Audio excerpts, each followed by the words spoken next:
예, 반갑습니다. 되게 가까이서 여러분들을 뵐 수 있는 것 같아서 참 반갑습니다. 호주에서 들어왔을 때 하고 한국에서 들어와서 이렇게 설교를 하는 게 좀 느낌이 다르네요. 거기서는 항상 멀다 생각했는데 여기서 하니까 굉장히 가깝게 느껴집니다.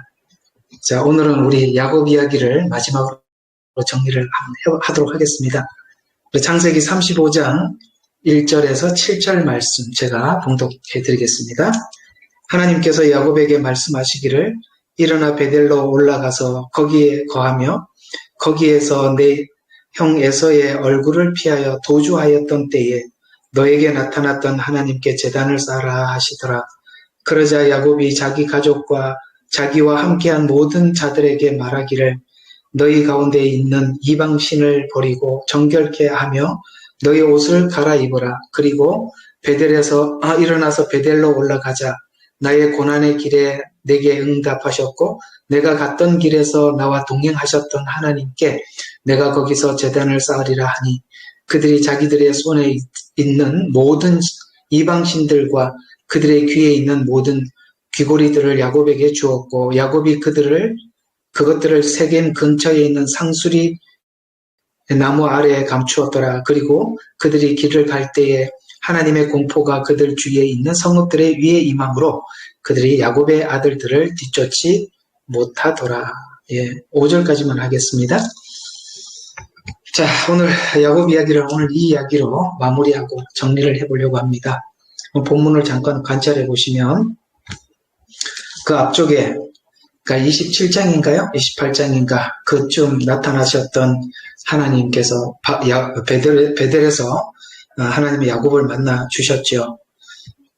야곱은 그 외로운 밤에 찾아와 만나 주셨던 하나님께 이런 이야기를 합니다. 하나님, 내가 가는 길에서 나와 함께 해주시고 나에게 먹을 것과 입을 것을 주시면 내가 다시 이곳에 돌아올 때는 내가 여기서 하나님 앞에 11조를 드리고 하나님을 섬기겠습니다. 라고 고백을 했던 그 야곱을 결국 하나님 오늘 35장에 야곱을 이 베델로 올라오게 하죠. 그래서 35장 1절에 보면 야곱에게 말씀하시기를 일어나 베델로 올라가서 거기에 거하며 거기에서 내 형 에서의 얼굴을 피하여 도주했던 너에게 나타났던 하나님께 제단을 쌓으라 하시더라. 그러자 이제 야곱이 가족과 함께 올라와서 2절에 좀 특별한 이야기를 하고 있어요. 잠깐 보시면 이방신들을 버리고 정결케 하며 너희 옷들을 갈아입어라. 그리고 일어나서 베델로 올라가자.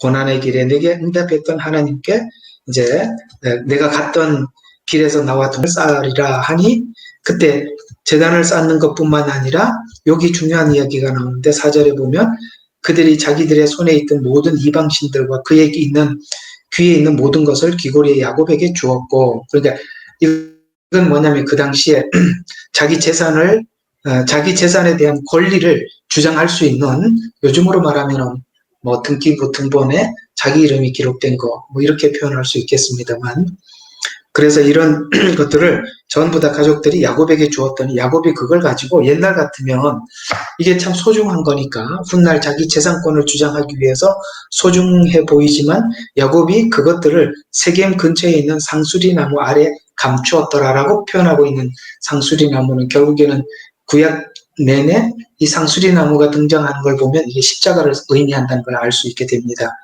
그래서 십자가 아래 모두 내려놓고 감추었고 이렇게 표현할 수 있겠죠. 5절에 보면 이제 그러고 나니까 어떤 일이 있냐면 하나님의 공포가 그들 주변에 있는 성읍들에게 임함으로 이게 무슨 말입니까? 이제는 더 이상 야곱을 치려고 하는 자들이 사라져서 이제는 하나님께서 그들을 보호해 주시더라. 그리고 성읍들 위에 임함으로 그들이 야곱의 아들들을 뒤쫓지 못하더라라고 말을 해서 더 이상 야곱을 추적하는 자들이 사라졌음을 성경은 고백하는 것으로 사실 이 야곱 이야기는 마무리하는 격이 됩니다. 이제 후반부에 보면 이제 후손들에 대한 이름 이런 그 후손들에 대한 이야기가 좀 나오니까요. 자, 오늘 그래서 오늘 제목을 한번 이렇게 잡아서 여러분들과 함께 나눠보려고 하는데요. 야곱은 그 하나님께서 인도하시는 인생의 여정을 통해서 뭘 하느냐면 경험을 하죠. 신앙에는 경험이 굉장히 중요합니다. 그리고 그 경험이 야곱의 신앙이 될 때까지는 하나님은 기다리고 계시고, 그래서 좀 제목을 야곱은 경험하고 하나님은 기다리고 라는 이야기로 오늘 이야기를 여러분들과 함께 나눠보도록 하겠습니다. 자, 우리가 살다 보면 이런 생각이 하나님 앞에 문득 들 때가 있어요.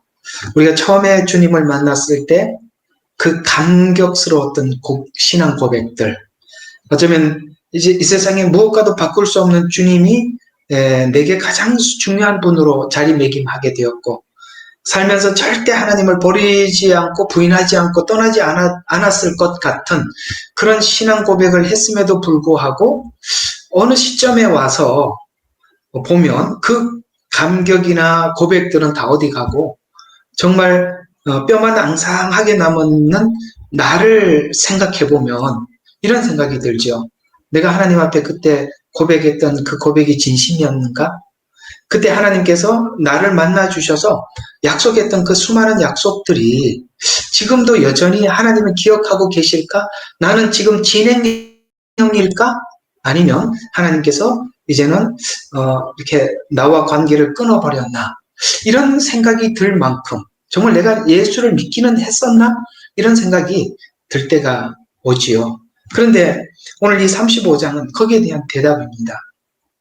거기에 대한 대답이 고난의 길에서 계속 하나님은 야곱과 함께 하셨다고 말씀하셨고, 야곱과 함께 해서 오늘 마지막 하나님 앞에 신앙 고백했던 야곱은 스스로 이제는 하나님 드라빔 필요 없습니다. 내가 삼촌 재산 내가 더 이상 필요가 없고 내게 내 힘으로 얻은 모든 것 더 이상 의미가 없습니다. 하나님만을 섬기고 하나님만을 따르겠습니다. 라고 상수리 나무 아래 사실 이건 이런 거예요. 자기 권리를 다 포기했다. 이런 표현을 하면 딱 좋겠습니다. 자기 권리를 포기하고 오직 저는 하나님 한 분만을 붙잡으면 돼요.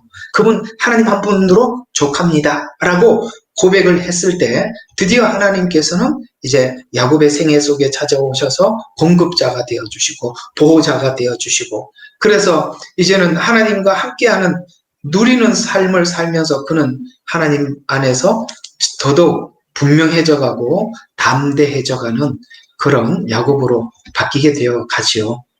그래서 이 본문은 야곱이 베델에 올라가서 하나님을 뵙고 항복하는 은혜를 우리가 함께 읽고 있습니다. 처음 아까 말씀드린 그 베델의 자리에서 하나님은 야곱에게 약속을 하셨었죠. 내가 이 모든 약속을 다 이루기까지 내가 너를 떠나지 않겠다라고 약속했던 그 약속이 도대체 하나님이 뭘 약속을 했었는가라는 것을 오늘 35장에 보면 바로 하나님은 이런 작정, 이런 각오를 하고 내 생애 속에 들어와서 이렇게 함께 하시고 지금 뭔가 오늘 이 35장과 같은 이런 우리들을 만들어가고 계셨구나라는 것을 알 수 있죠. 그래서 이 간섭들이 무엇이었는가를 알게 되고 이제 하나님 앞에 감사했던 사건들이 이런 것들이죠. 삼촌 집에서 돌아올 수밖에 없었던 그 사건.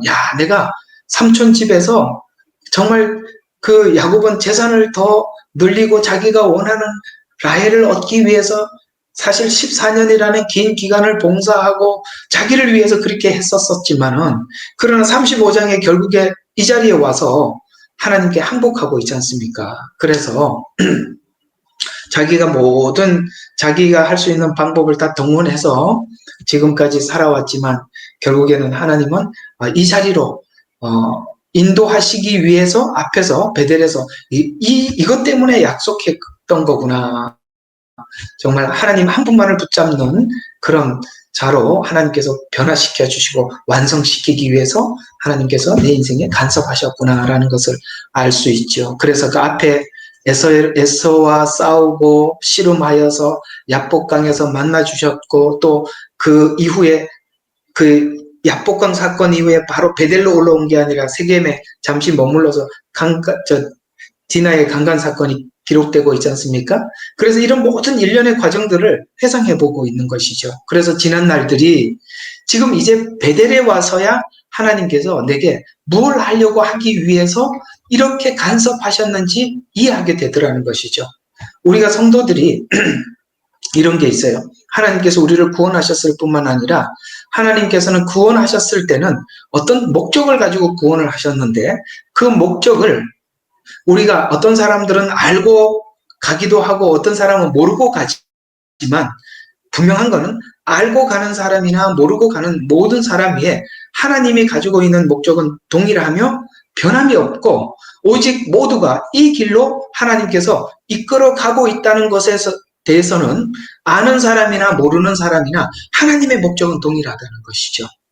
그래서 야곱이 지금 베델에 올라가는 과정에서 하나님을 경배하기 위해서 우상을 제하고 정결케 하기 위해서 하나님을 뵙기를 위해서 올라가서 이 야곱의 여정의 긴 이야기는 이 상황까지 오기까지 정말 왜 이렇게 긴 시간이 필요했는가? 그냥 빨리 이 일을 하면 좋지. 또 이스라엘 백성들의 홍해에서 나와서 가나안 땅으로 가는 것도 그렇습니다. 사실 잘 지름길이 있음에도 불구하고 하나님께서 40년이라는 시간을 돌렸죠. 우리도 동일하게 주님을 만나는 순간 하나님 앞에 완전히 이렇게 성숙한 자리로 껑충 뛰어 올라가지 않게 하고 왜 이렇게 돌게 하시는가? 가장 중요한 것은 바로 우리에게 경험이 필요했던 것입니다. 경험. 여러분, 이 경험이라는 것이 왜 그렇게 중요하냐면 내가 상대방에 대해서 이론적으로나 지식적으로 알고 믿는다면 그 상대방이 우리가 그 상대방 말하면 그리스도인들이 믿는 상대방이라고 하면 하나님이시잖아요. 그러니까 하나님이 어떤 분인가라고 성경에서 보면 천지를 창조하신 분이고 만물의 주인이시고 모든 생사 화복을 주장하시는 분이죠.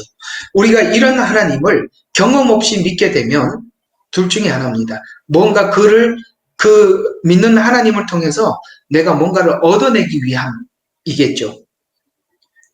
또 하나님에 대해서 잘 알지 못하고 그냥 하나님을 맹목적으로 믿는다면 그건 믿음도 아닐 것입니다. 왜 하나님께서는 우리를 만나주시고 그 긴 시간 이렇게 항복을 받아내기 위해서 이렇게 긴 시간을 하나님께서 할애해야 되느냐면 하나님이 어떤 분인지를 이론적으로 아는 지식을 훨씬 뛰어넘어서 하나님이 누구인지 인격적으로 아는 데까지 그 관계를 형성하기 위해서는 상대방의 곧 하나님에 대한 경험이 필요했던 것입니다. 우리는 다른 말로 체험이라고도 하는데 체험이라고 하면 일방적으로 받은 것, 일반적으로 경험한 것이라고 볼 수 있겠지만 사실은 그런 체험이라는 단어보다는 하나님은 경험이라는 것을 하기를 원하시는 것입니다. 욥기가 바로 그런 것을 직접 경험하는 것이지 않습니까? 왜냐하면 야곱이 성숙하되 인격적으로 성숙하기 위해서는 정말 하나님과 밀고 당기는 그런 경험들을 해야만 하는데 이 경험이 하나님과 함께하는 경험이 우리에게 뭘 만들어내느냐면 하나님의 말씀의 가치를 높이고 우리는 하나님 앞에 항복을 하되 그냥 하나님이 누군지 모르고 그냥 항복합니다 라는 이런 항복이 아니라 인격적으로 하나님 앞에 항복을 해야 하기 때문입니다. 인격적으로 항복하려면 뭘 얻어야 되느냐면 바로 내가 목적했던 모든 것들이 하나님 앞에서 이건 아니구나라는 것이 실제 무너지는 경험을 해야 하고 하나님이 정말 올바르십니다. 하나님의 말씀이 맞습니다라는 것을 우리가 직접 경험해야 하는 것이기 때문에 더더욱 그렇습니다. 그래서 오늘 야곱이 베델에 올라오기 전까지는 야곱은 정말 인간이 가지고 있는 그냥 보편적인 인간들이 가지고 있는 그런 인간들이었습니다. 쉽게 말해서 자기 이익을 먼저 생각하고 자기 이익을 위해서 자기 모든 수단을 동원하고 그러지요. 그래서 사실 그 야곱의 생애를 보면은 속고 속이고 도망가고 이러는 것들이 대부분 야곱의 생애의 전부였죠. 그러나 하나님께서는 그런 전환점마다, 어떤 전환점마다 야곱이 겪고 있는 과정에서 하나님이 직접 등장하시고, 그래서 설명을 해주시고, 인생의 의미가 무엇인지 깨닫게 해주시고, 그렇게 해서 하나님이 간섭함으로 스스로 오늘 이 본문대로 표현하자면, 오늘 가지고 있던 모든 권리들, 이방신들과, 4절에 이방신들과 그의 귀에 있는 모든 귀고리들을 야곱에게 주었고, 그 야곱은 그걸 받고 미련 없이 상수리 나무 아래에 묻어버리고 완전히 뒤돌아서서 하나님만을 향해서 추구하며 달려가는 그런 사람으로 하나님께서 완전히 바꿔놓고 있죠. 저와 여러분의 생애 속에서 하나님 간섭하셔서 무슨 일을 하시려고 하는가? 바로 이 작업을 하시기를 원하시는 것이죠. 스스로 하나님, 이제는 내 힘으로 살지 않겠습니다. 내가 계획한 것은 다 틀렸습니다. 하나님이 옳습니다라는 것을 말씀과 자기 생각 사이에서 자기 생각이 무너지고 하나님의 말씀이 옳다는 것을 그냥 이론적으로 아는 것이 아니라 경험적으로 얻어질 때 하나님을 믿되, 그냥 무속적으로 믿는 것이 아니라, 무속신앙적 관점에서 믿는 것이 아니라 실제 하나님을 마음을 들여 믿는 그런 믿음의 사람으로 인격적으로 이렇게 바뀌어져야 하기 때문이죠. 그래서 야곱이 살아갔던 과거 생활을 통해서 야곱이 모든 상황들을 직면했을 때마다 이런 걸 느끼는 거죠. 세상은 헛되고 인간은 무력하다. 하나님 없는 인간이 세상과 자신에 대하여서 사람이 선택할 수 있는 것은 결국 하나님이 옳고 인간은 그 답이 체념하는 것밖에 없다라는 것을, 이런 것들을 자꾸 경험하게 되는 것이죠. 그래서 야곱의 생애가 세상 사람들과 다른 것은 그 체념의 시간에서 알게 된 것이 하나님 안에 답이 있다, 그 안에 복이 있다, 이것을 하나님께서 알게 해주시는 것이죠. 바로 그리스도 예수 안에서 저와 여러분이 받는 축복이 무엇이냐라고 묻는다면 바로 이런 것들입니다. 체념을 통해서 뭘 얻게 되냐면 하나님을 붙들게 되고, 체념을 통해서 하나님을 붙들게 되죠. 세상 사람들은 체념을 통해서 무너지고 또 무너지는 걸 경험하지만 그리스도 안에서는 똑같은 체념이나 그 체념이 하나님의 그 십자가를 붙들게 하는 것이죠. 그래서 스스로 과거에 자기가 의존했던 것을 땅에다 묻어버리고, 상수리 나무 아래에 묻어버리고 주님을 스스로 따라가는 바로 이 작업이 하나님께서 우리 생애 속에 찾아오셔서 하는 작업이고, 이 작업이 순간적으로 일어나는 작업이 아니라 그 긴 시간 돌고 돌아서 그것을 하나님 차곡차곡 야곱에게 세워서 지금 이렇게 만들어가고 있는 것이죠. 32장과 33장에 보면 야복 나루타에서 무릎을 꿇어서 복을 구하고, 그 다음에 이스라엘이라는 이름을 받고 난 이후에도 34장에 보면 세겜에서 살 작정을 했지만 디나 사건을 통해서 살 수 없게 된, 그래서 어쩔 수 없이 베델로 올라오게 된 이유를 회상해 보니까 이제 이 세겜 사람들과 야곱이 하나가 돼서 함께 살 수가 없는 거예요. 왜냐하면 세겜 사람들이 오늘 그 가족들의 그 형제들을 죽인 사건을 보면서 세겜 사람들은 야곱의 가족들에 대해서 이런 생각을 하죠. 야, 저 사람들은 약속을 지키지 않더라. 잘못하면 상대를 죽이더라. 이런 생각이 들어서 이제는 야곱과 함께 살 수가 없게 되었던 것이죠. 그래서 야곱은 모든 사건, 레아 사건, 그 다음에 삼촌 집에 있었던 사건, 디나 사건, 이런 모든 사건들, 이 전환점마다 하나님께서 그 야곱을 바꾸는 이 생각이 바꿔진 이것이 어떤 쪽으로 바꿔지냐면, 처음에는 하나님이 자기 생애에 보조수단 정도로만 생각을 하다가 이제는 점점 그가 변화되고 바뀌어서 오직 하나님만이 내 생애의 주인이고 목적입니다 라는 그런 생각으로 바뀌어지기 시작하죠. 야곱의 생애를 통해서 우리는 하나님이 모든 사건을 동원해서 우리 신앙이 하나님이 우리 생애의 보조수단 정도가 아니라 하나님만 믿고 의지할 자로 바꿔주고 있음을 오늘 야곱은 느끼고 있고, 어떻습니까? 저와 여러분들도 그걸 느끼지 않습니까? 그래서 하나님이 처음에는 보조수단 정도로 여겨지다가 이제는 오직 예수, 이렇게 바뀌어져 가고 있는 것이죠.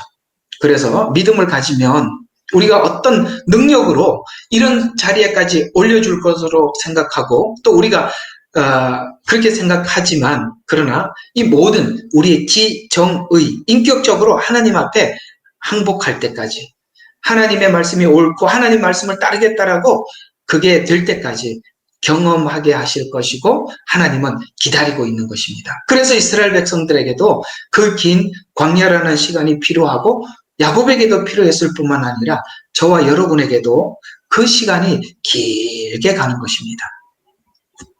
그래서 하나님은 야곱을 기다리고 야곱은 경험하고 이렇게 해야 하는 이유가 바로 신앙이 그저 무속적인 신앙이 아니라 인격적 완성, 이것을 얻어야 하기 때문에 그렇습니다. 그래서 하나님이 우리에게 말씀하시기를 얘들아 어떤 기적이 나타나고 너를 통해서 기적이 나타나고 혹은 네가 기적의 수혜자가 되고 이러는 것들이 신앙의 목적지가 아니란다.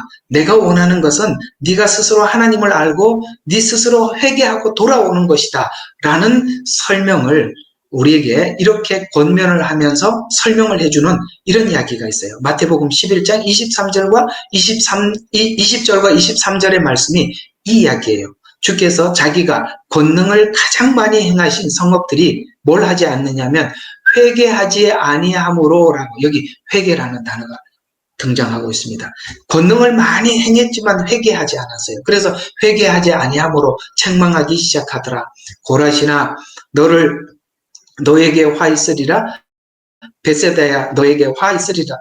너희에게 행한 권능을 두로와 시돈에게 행하였다면 그들이 벌써 베옷을 입고 제에 앉아 회개하였으리라. 그러나 내가 너희에게 말하노니 심판날에 두로와 시돈이 너희보다 더 견디기 쉬우리라. 가버나움아 하늘에까지 높아진 너를 지옥까지 낮아지리라. 너에게 행하였던 권능을 소돔에게 행하였더라면 그 성읍이 오늘까지 남아있으리라 라는 이런 말씀을 하시면서 권능을 많이 행했지만 권능을 많이 한다고 사람들이 회개하지 않았더라 라고 오늘 마태복음 11장 20절과 23절에 지적을 하고 있습니다. 이런 인격적 항복은 권능을 본다고 이루어지는 것이 아니에요.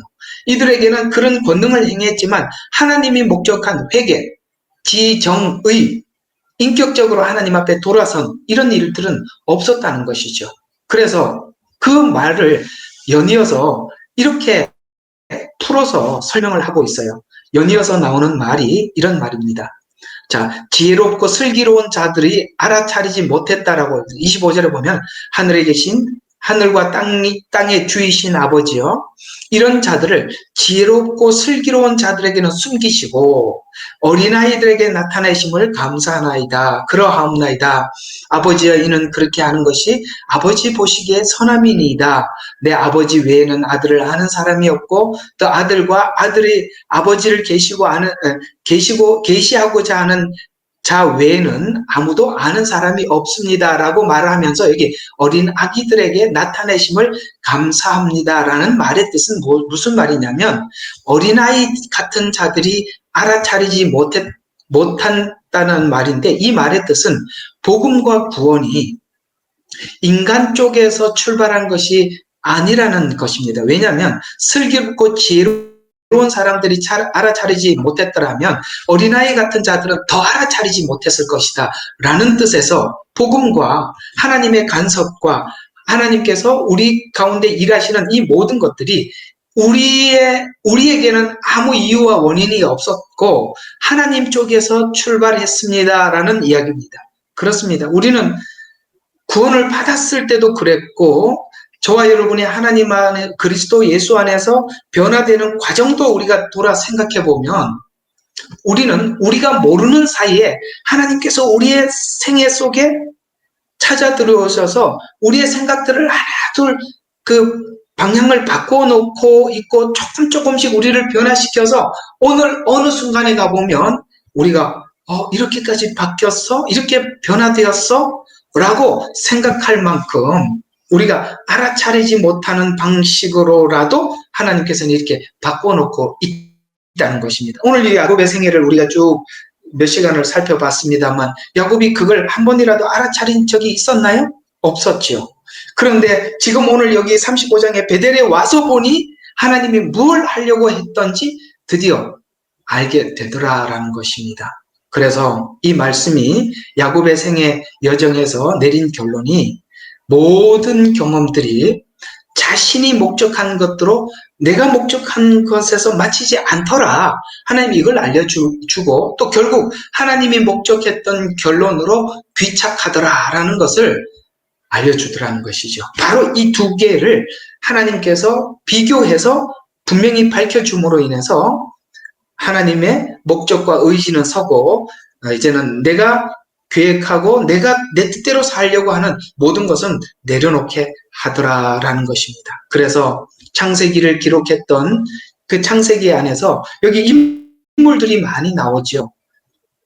아담과 하와 이야기부터 시작해서 많은 인물들이 노아도 나오고 아브라함도 나오고요. 이삭, 야곱, 요셉까지 나오고 이런 인물들을 쭉 설명을 하고 있는 이 인물들을 설명하는 중요한 메시지는 선택받았던 백성들이 타락한 많은 사람들 중에서 그 중에 그래도 괜찮은 사람들을 골라낸 것이 아니라 모두 멸망받을 수밖에 없는 상태에서 인간에게 들어와서 하나님께서 우리를 하나님께서 간섭하시고 하나님께서 이끄셔서 결국은 이렇게 하나님이 원하는 자로 하나님께서 바꿔놓고 있더라라는 것을 설명해서 우리에게 이런 이야기를 하고 있는 것이죠. 그래서 얘들아 너희가 받은 구원이 은혜며 그리스도 예수 안에서 변화된 것은 더더욱 하나님 앞에 큰 은혜이다. 그러므로 하나님 앞에 감사해야 한다라는 것을 우리에게 설명하려고 하는 것이죠. 그래서 오늘 35장 9절부터 보면 이렇게 설명을 하고 있어요. 야곱이 밧단 아람에서 돌아오니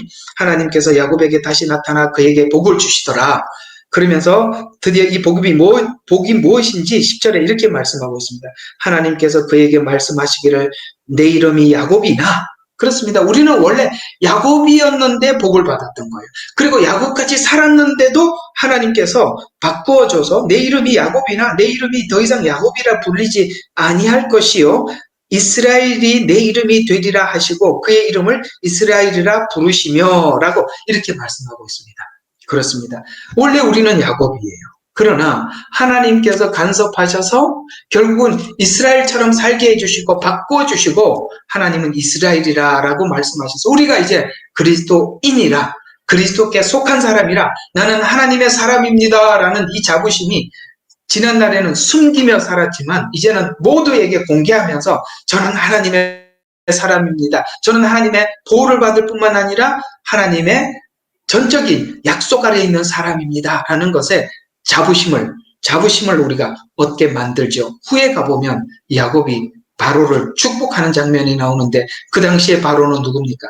세계에서 모든 사람들의 사람 위에 사람이요 신이라고 불렸던 자지만 야곱은 그 머리에 그 하나님을 의지해서 손을 얹고 기도해 줘야 할 만큼 이 이스라엘은 진짜 이스라엘로 바뀌어진 것입니다. 바로 이 부분 여러분과 저의 믿음이 어느 날 갑자기 그렇게 된 것이 아니라 하나님께서 이렇게 간섭하셔서 이렇게 변화되고 이 자리에 와 있다는 것에 대해서 어떻습니까? 오늘 35장의 이야기가 야곱만의 이야기가 아니라 바로 우리 모두의 이야기라는 것을 알 수 있지 않습니까? 그래서 인간적인 관점에서 시작하면 자랑으로 가지만 오늘 하나님께서 오늘 야곱을 통해서 아브라함을 통해서 설명하신 이 복음으로 보면 정말 감사로 하나님 앞에 영광을 돌리는 것으로 끝이 날 수밖에 없죠. 그래서 우리가 천국에 가서도 마지막 때 하나님 앞에 부르는 찬양이 하나님 감사합니다. 하나님 감사합니다. 이 찬양으로 맞춰진다는 것이에요. 그래서 에서와 야곱은 형제지만 야곱이 인간적으로 더 야비한 성품의 소유자였습니다.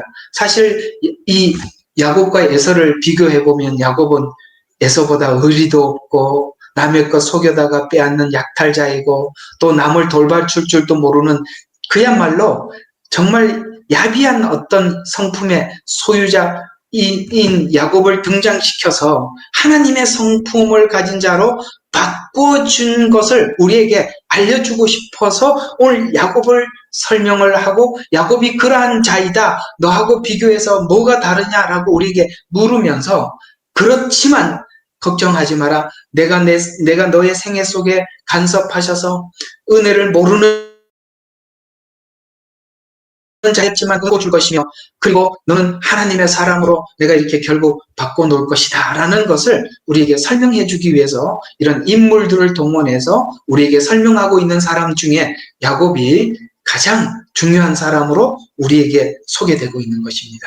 그래서 바뀌기 위해서는 반복되는 확인을 위해 여러 번 실패를 하고 실패를 확인하고 돌아서고 실패를 확인하고 돌아서고 이런 일들이 계속 반복된다는 것입니다. 어때요?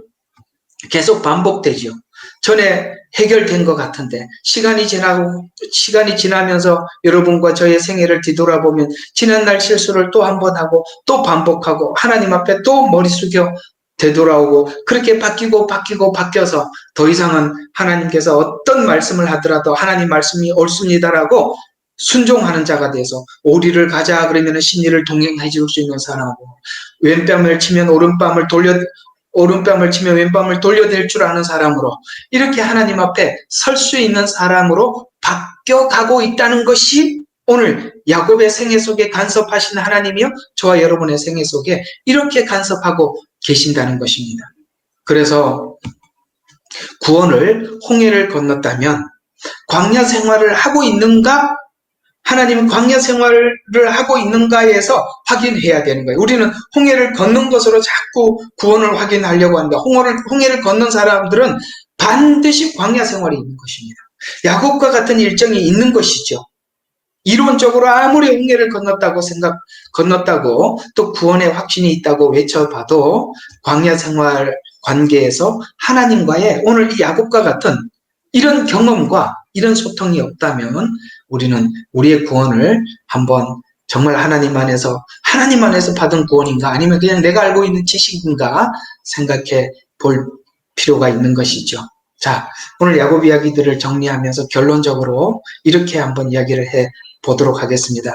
하나님께서 택한 자라면, 하나님께서 부르신 자라면 모두가 나름대로 어떤 형편이 하나님이 인도하는 어떤 자리에 와 있을 것입니다. 오늘 여기 야곱대로 표현하자면 누구는 오늘 형을 속여서 지금 뭡니까? 축복을 받아내는 자리에 있을 수도 있고, 누구는 베델이라는 곳에 와 있을 수도 있고, 아니면 누구는 삼촌 집에서 있는 과정 속에 있을 수도 있고, 누구는 지금 야복강 나루터 앞에서 하나님과 씨름하는 경우가 있을 것이고, 그 씨름 이후에 세겜이라는 땅에 와 있을 수도 있는 이 모든 여정이 하나님께서 우리 생애를 인도하는 그 여정 속에 포함되어 있다는 것이죠. 언젠가는 하나님이 우리의 생애를 붙잡고 인도하고 있다면 우리의 생애는 아름다운 신앙 고백으로 끝나게 될 것입니다. 믿음을 가지고 우리는 다음으로 넘어가야 하는 것입니다. 모든 사건들이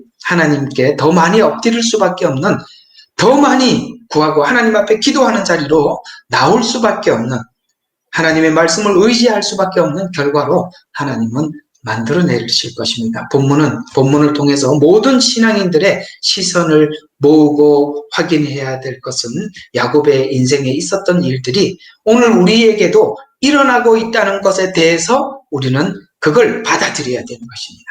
이런 시각으로 우리에게 일어나는 일들을 확인하는 것, 이것이 하나님 관점에서 저와 여러분의 생애 속에 일어나는 사건들을 보는 시각입니다. 그러므로 이 시각에서 저와 여러분의 생애 속에서 일어나는 일들을 관찰을 해보면 정말 우리는 하나님께 감사하게 될 것이고, 오늘 이 35장에 있는 이야기가 야곱의 이야기가 아니라 우리 생애의 이야기가 되기까지 하나님은 쉬지 않고 야곱을 간섭하셨듯이 저와 여러분의 인생을 간섭하실 것입니다. 이제 다음 주에는 38장에 있는 유다 이야기, 갑자기 설명을 잘 하다가 왜 유다 이야기가 한 장에 들어가 있나, 이 이야기를 여러분들과 함께 나누도록 하겠습니다. 기도하고 마치겠습니다.